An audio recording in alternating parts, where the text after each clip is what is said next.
अस्सलाम वालेकुम व्यूअर्स, मेरा नाम है फ़हीम खान और आप देख रहे हैं मेरा यूट्यूब चैनल। उम्मीद करता हूँ आप सब खैरियत से होंगे। तो आज बात करेंगे हम पाकिस्तान की इकानमी पर। पाकिस्तान की इकानमी का इतना बुरा हाल क्यों है और इसकी शुरुआत कब, कहाँ और कैसे हुई, इस क्राइसिस की वजह क्या बनी और इसके पीछे किन लोगों का हाथ है, ये सब बताएंगे आपको आज की इस वीडियो में। हमारे साथ जुड़े रहने का बहुत शुक्रिया। वीडियो को आखिर तक जरूर देखें। तो आइए बढ़ते हैं अपनी वीडियो की तरफ। ये पाकिस्तान का मिनिस्टर लोगों को रिक्वेस्ट कर रहा है कि वो चाय पीना कम करें क्योंकि पाकिस्तान की इकोनॉमी कोलैप्स हो सकती है। मैं ये भी कौम से अपील करूंगा कि हम चाय की एक एक प्याली, दो प्यालियां कम कर दें, क्योंकि जो चाय हम इंपोर्ट करते हैं वो भी हम उधार लेकर इंपोर्ट करते हैं। कुछ दिनों पहले ये वीडियो वायरल हो गया था क्योंकि शायद पाकिस्तान भी श्रीलंका के जैसे बैंकरप्ट हो सकता है and Pakistan is worried. Let me tell you why. अगस्त में नए एकेडमिक ईयर के लिए स्टूडेंट्स के लिए बुक्स प्रिंट नहीं हो सकते क्योंकि पेपर खत्म हो चुका है। सिचुएशन इतनी खराब है कि IMF ने सरकारी एम्प्लॉइज की सैलरी ना देने की सलाह दी। So is this the end of Pakistan economy? समझते हैं कि पाकिस्तान की इकोनॉमी का इतना बुरा हाल हुआ कैसे। वीडियो काफी इंटरेस्टिंग है और इस वीडियो में हम ये सारे पॉइंट्स कवर करेंगे।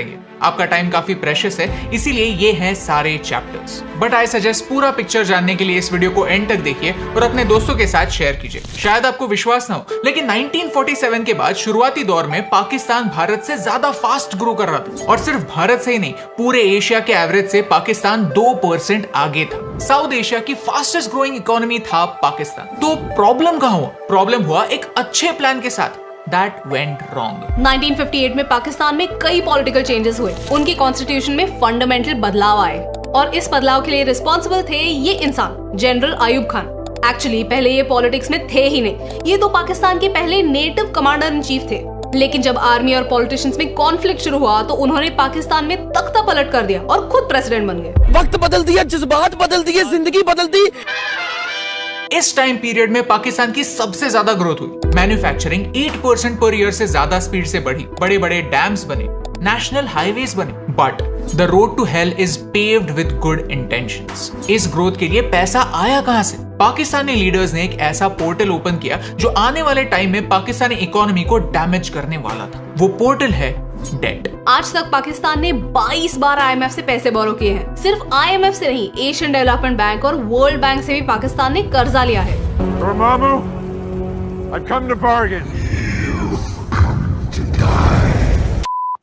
डेट बाय इटसेल्फ बुरा नहीं होता। ऑलमोस्ट हर देश किसी दूसरे देश से या किसी ऑर्गेनाइजेशन से डेट लेता है, लेकिन उस पैसे का इस्तेमाल कैसे होता है इस पर उसका सक्सेस या फेलियर निर्भर होता है। डेट से आया हुआ पैसा अगर देश की डेवलपमेंट में यूज हो तो डेट देश को आगे ले जा सकता है। लेकिन एजुकेशन, स्किल डेवलपमेंट, इंफ्रास्ट्रक्चर पर पाकिस्तान का फोकस था ही नहीं। फोकस था मिलिट्री पर।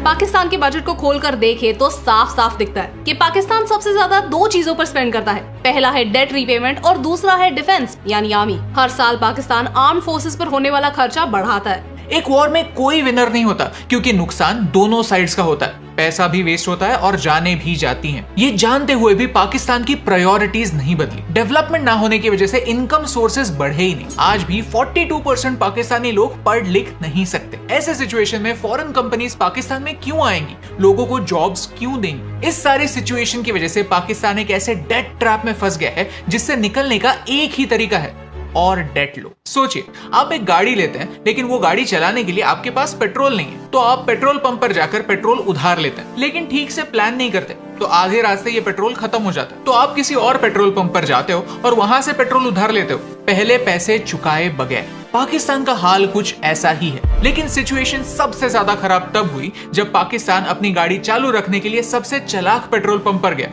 चाइना। जब पूरी दुनिया किसी को लोन देना बंद करती है तब चाइना एज अ सेवियर आगे आता है, लेकिन कुछ बड़े कंडीशंस के साथ। चाइना का डेट ट्रैप कैसे काम करता है आपको तो पता ही होगा। जहां वर्ल्ड बैंक 3 या 3.5% इंटरेस्ट पर लोन देता है, चाइना अप टू 6% चार्ज करता है। जो काम होता है वो काम चाइनीज कंपनीज को ही मिलता है, प्लस वहाँ चाइनीज लोगों को एम्प्लॉयमेंट दी जाती है। पाकिस्तान में जो प्रोजेक्ट्स चाइना डेवलप कर रहा है वहाँ आधे से ज्यादा वर्कर्स चाइनीज है। In Gilgit Baltistan China has cornered some area that even locals can't enter. फिर थोड़े समय बाद अगर प्रोजेक्ट सक्सीड हुआ तो उसमें तो चाइना का फायदा होता ही है, लेकिन अगर प्रोजेक्ट फेल भी हो गया तो उसमें भी चाइना का फायदा होता है, क्योंकि चाइना की कंपनीज ने उससे प्रॉफिट ऑलरेडी कमाया होता है और चाइना ने लोन पर जो इंटरेस्ट कमाया है वो अलग। दुनिया में एटलीस्ट ऐसे 40 देश हैं जिन्होंने अपने GDP के 10% से ज्यादा का लोन चाइना से लिया हुआ है। ये है ऑफिशियल नंबर। एक्चुअल नंबर किसी को पता नहीं। एज इंडियंस हमारे लिए सोचने जैसी बात है कि अगर पाकिस्तान चाइना का लोन वापस नहीं कर पाया तो क्या होगा।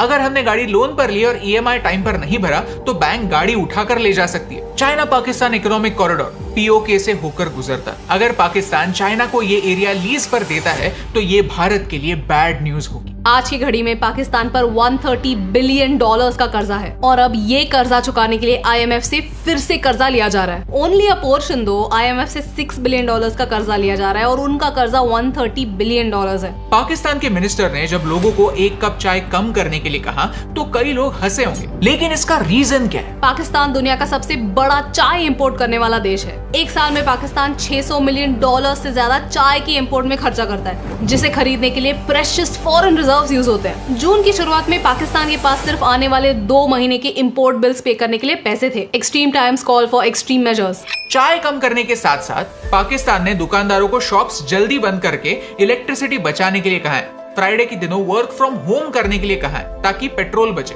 गवर्नमेंट ऑफिशियल्स को अब्रॉड ट्रिप लेने से मना किया है। साथ ही साथ कुछ शहरों में ऑल्टरनेट डेज पर स्ट्रीट लाइट्स ऑफ करने के लिए भी कहा है। ये बातें छोटी लगती जरूर है, लेकिन सिचुएशन की सीरियसनेस लोगों तक पहुंचाने के लिए ऐसे स्टेटमेंट्स करने पड़ते हैं। रिमेंबर, पाकिस्तान में आज भी 42% लोग पढ़ लिख नहीं सकते। इकोनॉमी का हाल उन तक भी पहुंचाना है।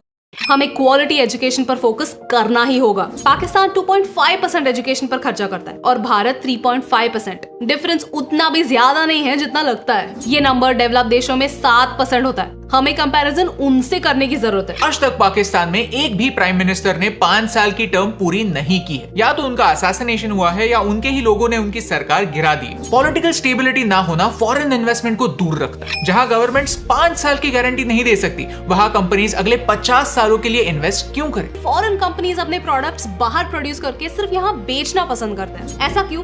क्योंकि हमारे लॉज बहुत उलझे हुए हैं। यहाँ इन्वेस्ट करना, जॉब्स जनरेट करना दुनिया रिस्की समझती। गलती हमारे पॉलिटिशियंस के एटीट्यूड की है। नई सरकार पिछले सरकार के अच्छे और बुरे दोनों डिसीजंस को रिवर्स करने में अपनी एनर्जी वेस्ट करती। अब अगर 5 सालों बाद कोई दूसरी सरकार आती है और सब कॉन्ट्रैक्ट्स कैंसिल कर देती है सिर्फ ये प्रूव करने के लिए कि पहले की सरकार बेकार थी, तो नुकसान इस सरकार का नहीं, ये सब लोगों का होगा। ऑपोजिशन का काम देश को रोकना नहीं, देश को आगे ले जाना होता है। तो दोस्तों, उम्मीद करता हूँ आपको ये वीडियो पसंद आई होगी। अपना बहुत सारा ख्याल रखें और अपने इस चैनल का भी। मुझे दीजिए इजाज़त, मिलते हैं आपसे नेक्स्ट वीडियो में। अल्लाह निगहबान।